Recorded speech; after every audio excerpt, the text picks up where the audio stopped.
they've been there as a family.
It is. Absolutely. How it feels to me. Colder pain. I'm not wearing socks today.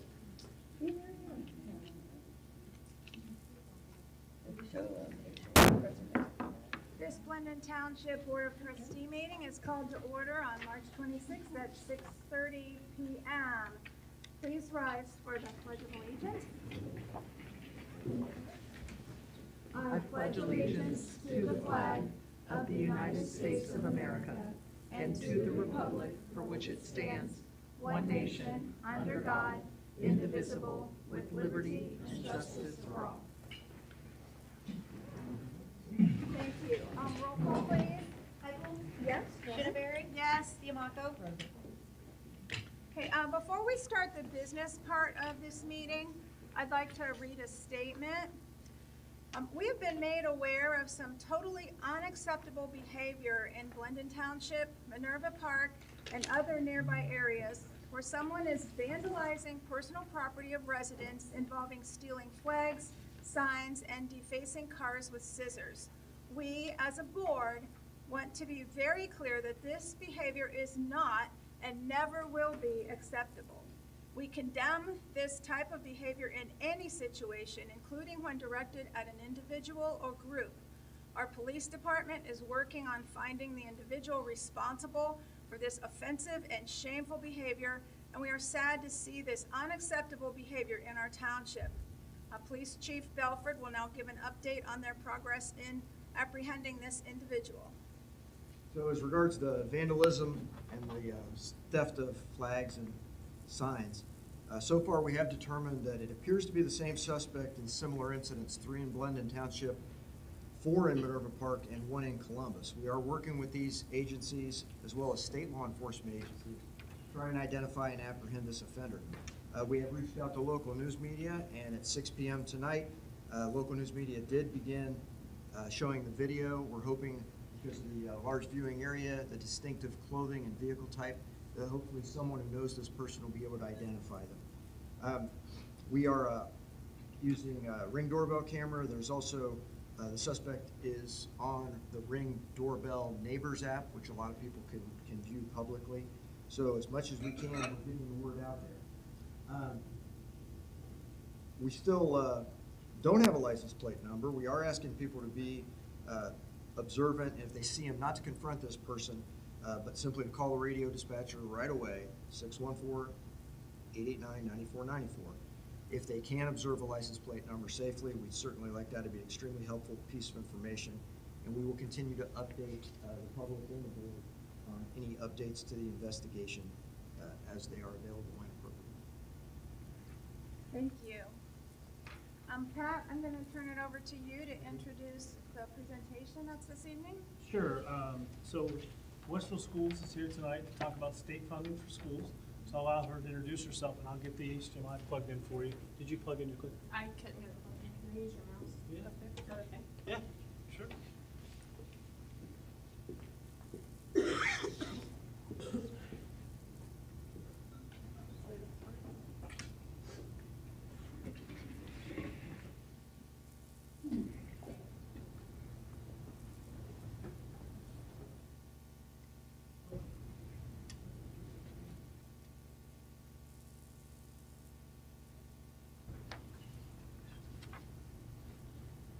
On the screen, 5 minutes. Yeah.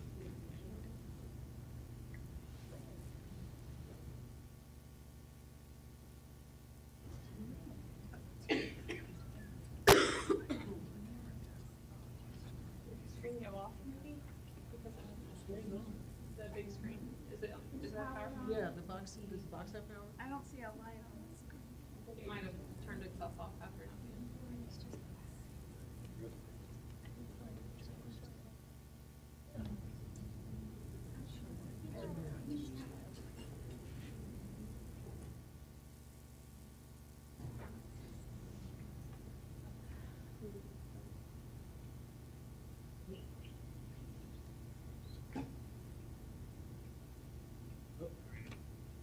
Hold on, I'll go back to the first one for you. You're still in my thunder, Pat.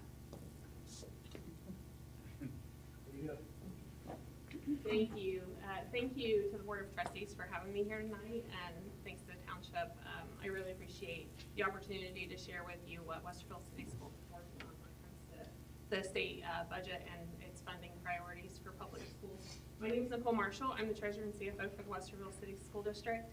I know a lot of you here, so I appreciate you having me here. I'm also a resident of Blendon Township, just FYI. So in the state of Ohio, the cost for education is a shared responsibility between the state and the local community. And so what we're asking the state to do is do its part in its responsibility. And so we're looking at the state budget process. Right now we have the governor's proposal, which has been out there, that's known as the executive budget. The House will then introduce their version of a budget. They're expected to have that out around April the 1st, and then they'll have some hearings and ultimately approve their version of a budget. Then the Senate will have their version of the budget. That will come between April and May timeframe. And then the goal is, to have a finalized budget, but none of those 3 versions ever match. So the 3 of those budgets are reviewed in what's known as the conference committee. That's where we have state senators and state House of Representatives that come together and work on developing one singular budget bill for the governor to sign and hopefully be in place by June the 30th. So it's really important for us that we're advocating ahead of that conference committee time, because there's a lot of closed door discussions and lots of things happen really quickly quickly during this time period, and we don't really get a lot of opportunity for public hearings, so we want to make sure that we're reaching out to our House and Senate members ahead of time. Our key funding priorities are to stabilize our state share, use current data to determine costs, increase funding for special education, fully fund the plan, and to stop unfunded mandates. And I'll talk about each one of these shortly. So when we talk about stabilizing our state share, in 2021, the state's share of our funding to Westerville schools was 43%. It has dropped down to 23% since 2025. And what they're doing is they're looking at what is our local wealth in our community. So they look at our local property values and our residents' income, and they compare us to the other 600 plus traditional public schools in the state. And then they calculate what is the state's responsibility and what is the local community's responsibility. So for our school district, it's shifted by 20% since 2021.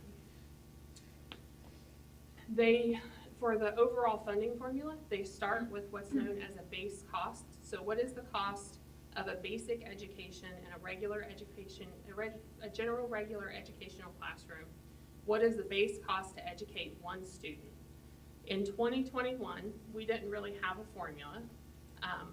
We had what was known as residual budgeting. It was based on what we were funded in 2019, and then we had some COVID reductions throughout that period, and then what was left in 2021 is sort of how they funded us. But it was around $6,000 is what they were basing that calculation off of at the time.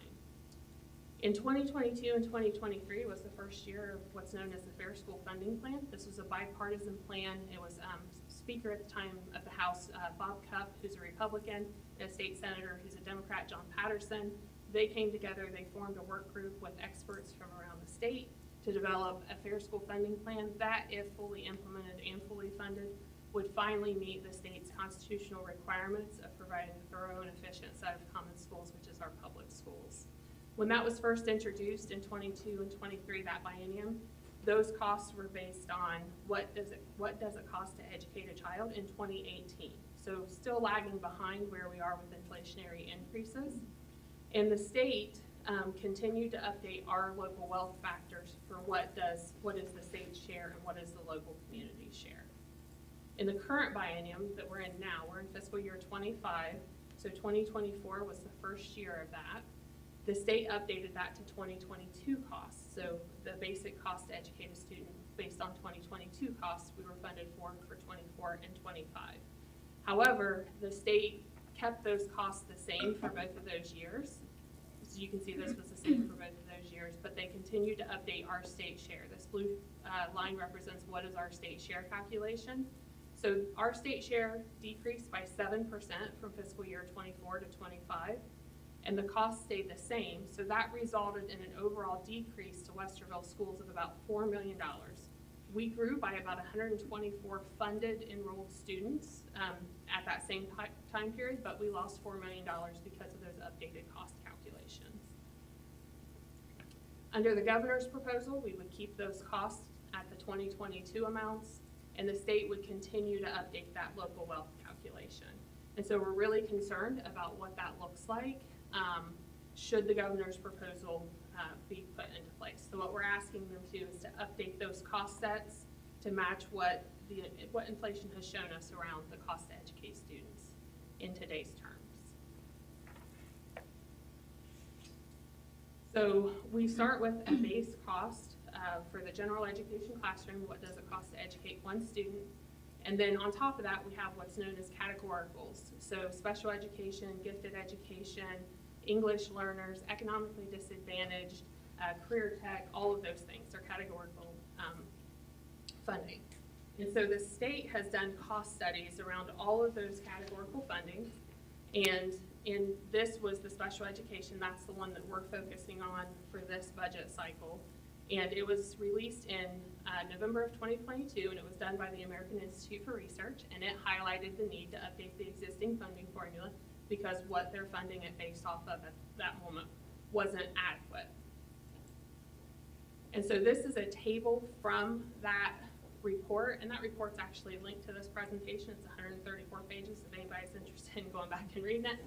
But, so this represents, we have 6 categories that we're funded based on. So in our student information system, we have all of our students who qualify for special education, and they're categorized between one of these 6 categories. Category 1 might be like speech services, whereas category 6 could be all the way up to like traumatic brain injury or nonverbal autism or something like that. And so the dark blue line bar graph represents what the state is calculating our funding based on.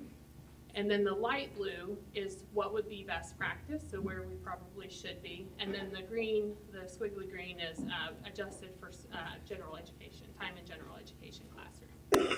So we're asking them to update those for what that is. The red dot represents what Westerville Schools is being funded of those amounts there. So you can see we're woefully underfunded where we need to be. So school funding is very complicated, but we start with what is that base cost. We add on all of those categoricals, and then we say, okay, what is the local community's responsibility? What is the state's responsibility? And then we have how much is the fund of that plan being funded right now. Right now it's being funded at 67%. And what that means is what we were funded in 2021 compared to what the calculation today provides for. That difference is being funded to the schools at 67% across the state, not just Westerville schools. Our goal is to have it completely fully funded. The idea was to phase it in over 6 years. Fiscal year 25 is the 4th year. So we're hoping to continue to phase it in over the next 6 years, or over the next 2 years, which would get us to that full 6-year phase in. The governor's proposal does continue to continue to phase in the formula, but it continues to phase in the formula at those outdated cost sets, and so that's our concern. And then we're asking the state to consider, if it's adding new requirements, that it also provide 100% funding for the public schools for those new requirements. We continue to see new requirements come out of the state legislature without adequate funding. Sometimes no funding, sometimes it's pennies on the dollar for what it should be funded. An example of this is that we have a new financial literacy graduation requirement that was implemented a couple of years ago. That's a cost of about $500,000 just for that requirement for our school district. And so we really would like to see the state add dollars when they're putting out new requirements for public schools. And so we're asking our community, Westerville Schools is 52 square miles. We cover a lot of different areas. We have 4 state senators and 4 state representatives that represent parts of our school district. And so we're asking folks to reach out to their state senators and their state representatives and advocate for these priorities for our local community, for our schools. Oh, I don't know what I did there.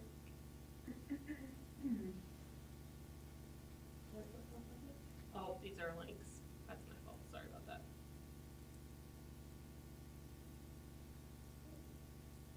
So these are the state leaders. I think everybody knows Governor DeWine. If you're not familiar, Matt Huffman is the Speaker of the House right now. And then Rob McCauley is the Senate President for the Senate side. And then this is just a list of the contact information for all of our local legislators, for the senators, and then for the House of Representatives.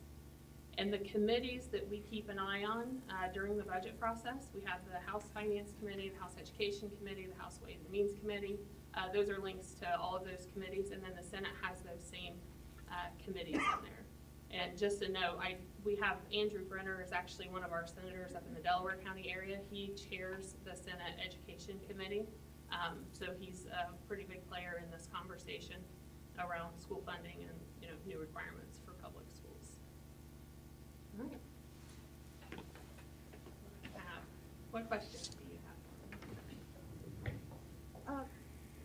The last couple of slides that had contact numbers, can you get those to Pat so we can have them available? Yeah, absolutely. I actually have like a one-page handout that has some things on it with a QR code with like a template letter for legislators if somebody's interested in calling or writing. We have a call script and all of that for the community. I will say we were, we were on the ballot last November and we failed, and we were looking at going back on the ballot in May.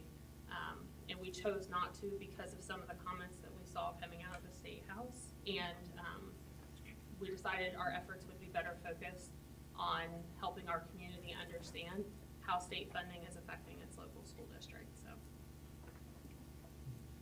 If it's okay with you, we can put a link to this actual presentation, because I have it in PDF format. That'd be good. Put it on the Yeah. website, Yeah, on that'd be great. socials, social media, and then the thing you were talking about, the one pager, we can put that out there as well. So I can do that for sure.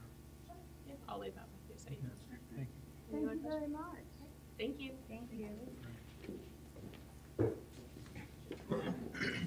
Oh, thanks. Appreciate it.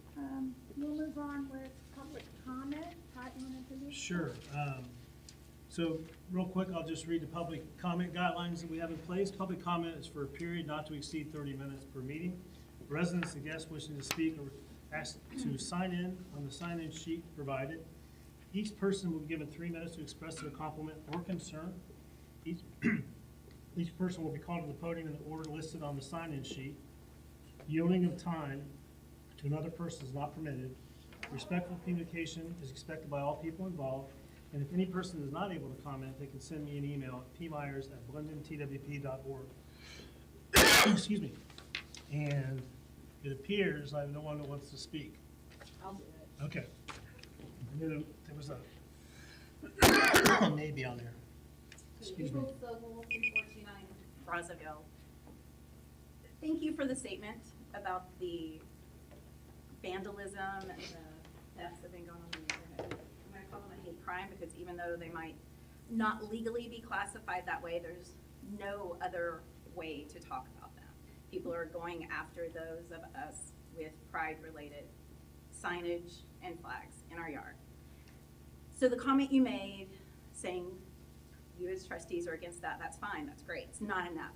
What I really hope to see, and maybe you're gonna share later on tonight, is something that is a call to action with specific steps for the community to show everyone that Blended Township is diverse, it is inclusive, and it is for equality for all. Pride Month is coming up in June. You've got a big opportunity to do the right thing, and I hope you do. Thank you for your comment. That's all I have for public comment. Okay, we'll move on to trustee comments. Trustee Hyken, do you have a comment? I do. So a short time ago, our Parks Advisory Committee presented the board with a list of work that you had done. I see some of the members here, and it was a list of suggested items for Blendon Township Green Space and Parks. And I have reviewed and re-reviewed. I wanted to let you know that I do appreciate your work, have not forgotten. And as you know, we do have zoning codes in the works that it's been going on for 9-10 months. And that has to do with native, natural, biodiverse gardening. And for me, I need to wait until that zoning code is finished before I can make a decision. But I am excited with many things that you have on your list. And because of some employee changes, that caused a little delay. But I know Trustee Siamaka worked with ODNR and other organizations to get a fair, accurate zoning code for us. So just wanted to let everybody know that. Thank you. Do you have any comments? I have nothing this week. Okay, I have a few comments. I represented Blendon Township at the Franklin County Township Association and the Franklin County Public Health District Advisory Council meetings on March 18th. The Health Advisory Council meeting gave the 2024 annual report and very informational presentation. This is the written form, but they had lots of slides. And they included data from things like water quality evaluations, school food safety inspections, medical home visits, and addiction services. And they also handed out free COVID test kits and naloxone treatments, which I gave to our administrator to have available in the office. And they said to reach out if we want more of them. Next, the Senior Center asked me to announce that they are hosting a free health fair on Wednesday, April 2nd from 9 to noon. You may have seen this flyer out there. There will be free assessments, raffles, and prizes, and over 30 exhibitors. So everybody is invited to that. It's not just for seniors. And then the last announcement is I also want to make everyone aware of a free service to Glendon Township and Westerville residents called the Community Care Program. These are also out there in the rack in between the double doors. It's a daily telephone check-in service for homebound, handicapped, or elderly residents. Once a person is enrolled, a computer will call the home every day at a predetermined time. If everything is okay, the person just answers the phone and follows the message instructions. If they don't answer the phone, their emergency contact and the Westerville Communications Division will be called, and first responders will be sent to the home to check on the person. So this sounds like a great program for seniors or handicapped residents, especially those who live alone. So please pass the word about this service. The contact person is Karen Lewis. She's the coordinator, and her phone number is 614-901-6602. So those are all my announcements. Let's move on to the fiscal officer report. Ms. Lurie. Yes, has everybody had a chance to review the minutes from the previous meeting? Yes. Yes. May I have a motion to approve those minutes? I'll move to approve the meeting minutes from March 12th. I'll second. Any discussion? No. Okay, call for the vote. Heigl? Yes? Shinneberry? Yes. Siamato? Yes. Has everybody had an opportunity to review the purchase orders? Yes. May I have a motion to approve them as presented? I'll move to approve the purchase orders as presented. I'll second. Any discussion? Okay, call for the vote. Heigl? Yes? Shinneberry? Yes. Siamato? Yes. Has everybody had a chance to review the bills? Yes. May I have a motion to approve them as presented? I will move to pay the bills as presented. I'll second. Any discussion? Okay, call for the vote. Heigl? Yes. Shinneberry? Yes. Siamato? Yes. Has everybody had an opportunity to review the January 2025 bank reconciliation? Yes. May I have a motion to approve it as presented?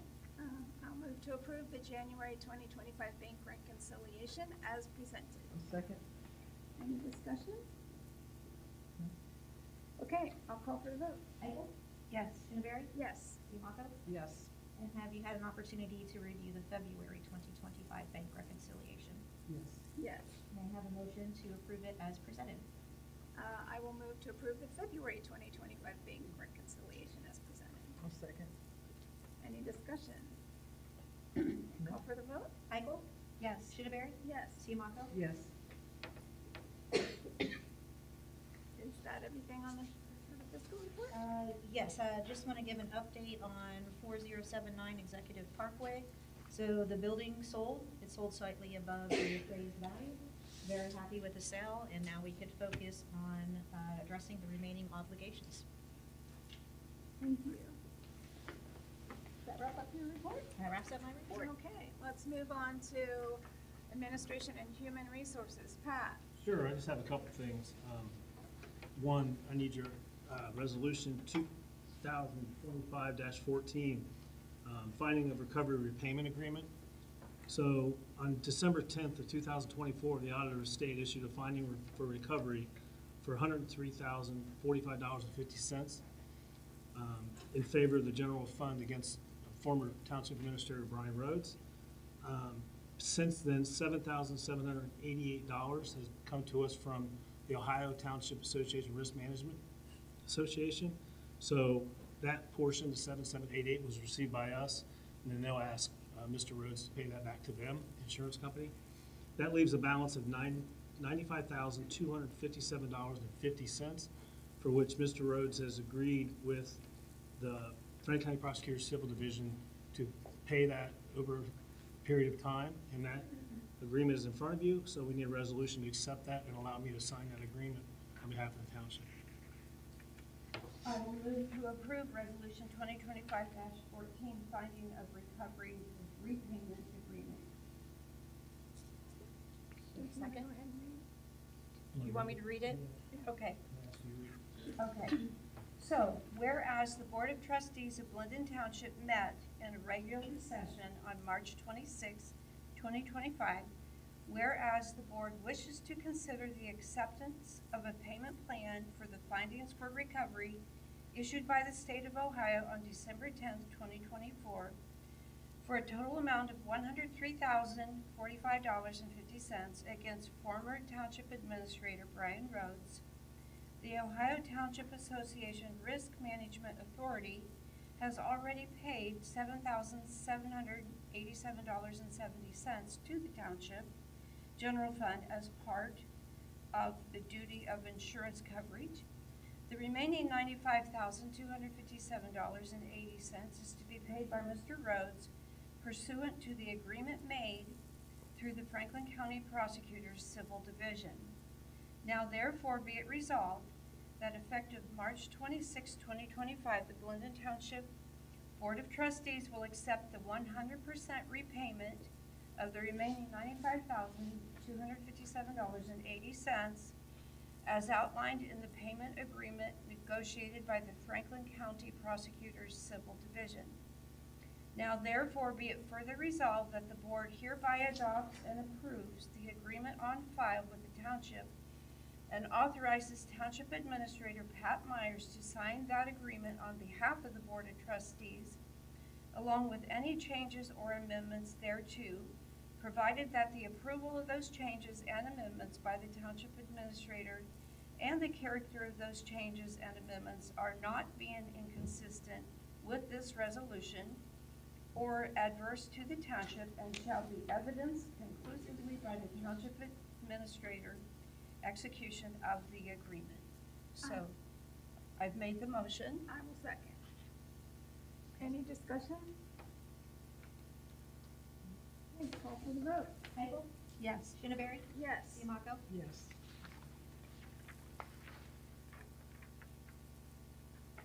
Next, there's been some information that folks have called in to the trustees and myself about an annexation that's taking place with the city of Columbus. So the annexation that's happening is parcel 100-00007, 000007, 5 zeros. And what this is property owned by the city of Columbus. It's the southern portion of the dam and the lower dam by the park up to Coverage Road. It has no effect on any residents whatsoever. There's no residents on this property. It's owned by the city of Columbus, so it's their right to annex that property. And they're also looking at annexing the northern part from the northern township that sits in there as well to go ahead and bring that under their umbrella. And there is no financial impact to the township as well because we don't receive taxes from the city of Columbus on that property. It's about 90% water, about 10% land, wooded area. The only thing that we've ever done there really is law enforcement. So at this point, City of Columbus would be the first call, and fire, yes, I'm sorry, yes, and fire.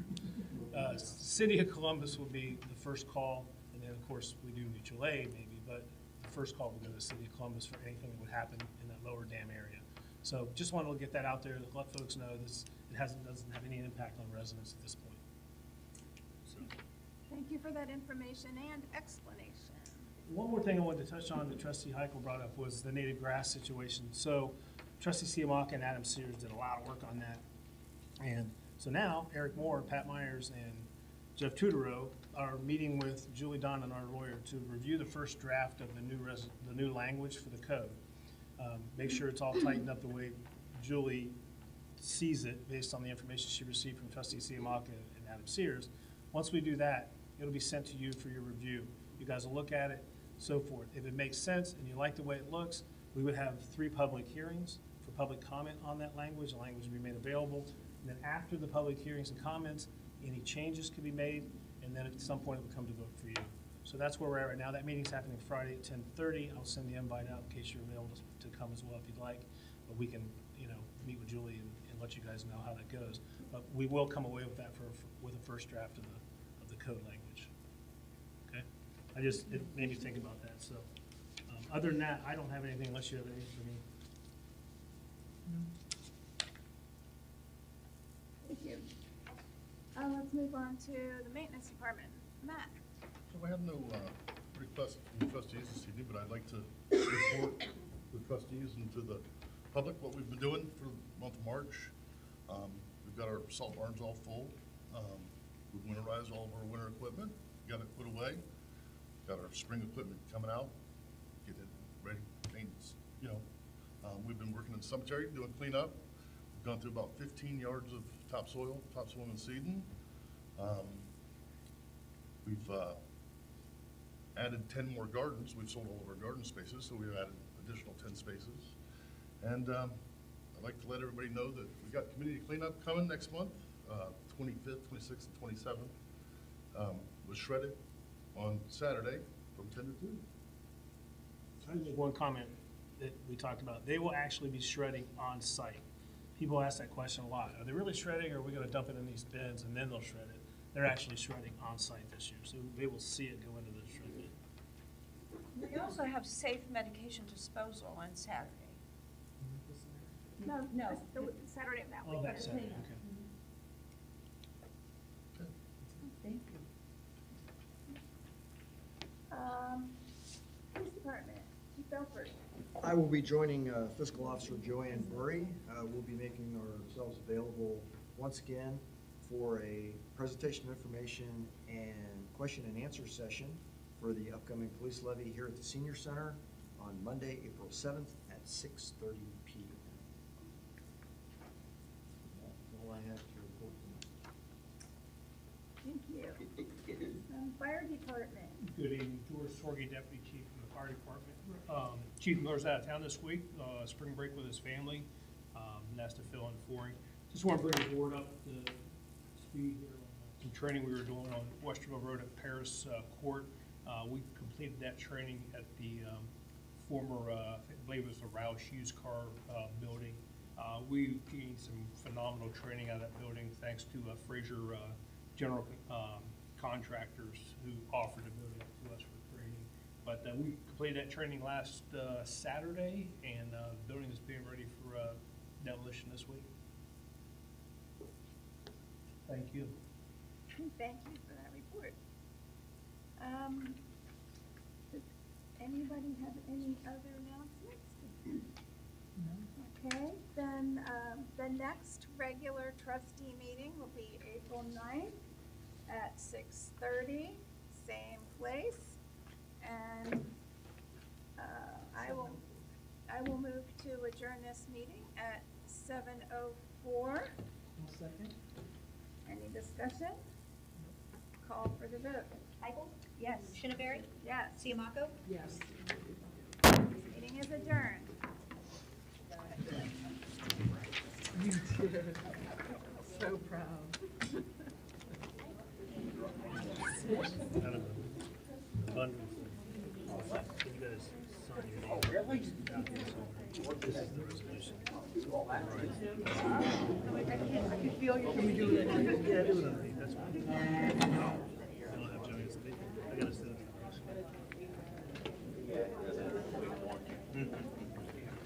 Yes.